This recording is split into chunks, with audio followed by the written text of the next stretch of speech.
तर जेनझींपर्यंत पोहोचण्याच्या उद्देशानं मोदी सरकार दररोज एका केंद्रीय मंत्र्याला एका विद्यापीठामध्ये पाठवण्याची योजना आखते।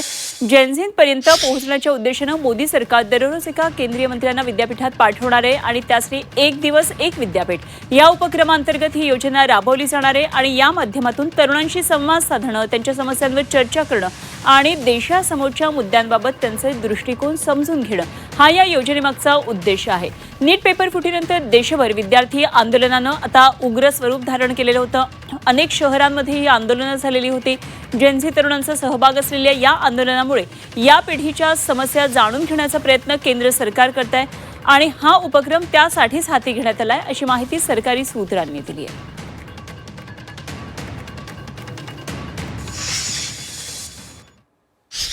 हे अतिशय चांगला निर्णय आहे।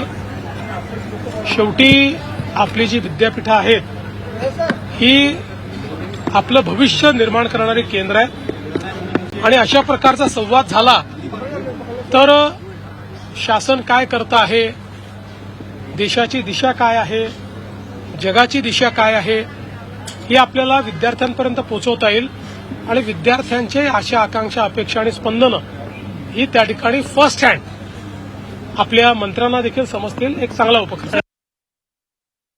विद्यापीठात जा किंवा इंटरनॅशनल स्कूलमध्ये जा किंवा कुठे जा, जेनजी तुमच्याबरोबर येणार नाही आहे। जेनजीने तुमचं ढोंग ओळखलेलं आहे। म्हणजे सर्व मंत्र्यांना सांगितलं आहे त्यांनी जा बरं का, सर्व मंत्र्यांना। कठीण आहे, या प्रधानमंत्र्यांचं खरोखर कठीण आहे। अरे कामं करा ना आपापल्या खात्याचे आणि चांगलं काम करा की। आता तुम्ही मन वळवायला चाललंय काय जेनजीचं? ठीक आहे करू द्या। यातून त्यांचा मूर्खपणा जास्त उघड होतो आहे। हे पाठवू देत, काय सांगणार आहे ते मला। आमच्याकडे गडचिरोलीला गोंडवाना विद्यापीठ आहे। त्या गोंडवाना विद्यापीठामध्ये कुठला अभ्यासक्रम सुरू करावा? ज्योतिष्यशास्त्र। याचा अर्थ काय? तुम्ही ज्योतिष्यशास्त्राचा अभ्यास करा आणि मग तुम्ही हात बघून सांगा, भविष्य बघून सांगा। तुमच्या मागे शनी कोपला आहे, तुमच्या मागे राहू लागला आहे आणि चंद्राची अवदशा आहे हे सांगायसाठी जातील आणि सांगतील तुम्ही आमच्यामध्ये या, भाजपमध्ये आम्हाला मदत करा, तुमचा शनीचा कोप नष्ट करू, तुमची चंद्राची म्हणजे काही छाया असेल ती नष्ट करू हे सांगायला जातील।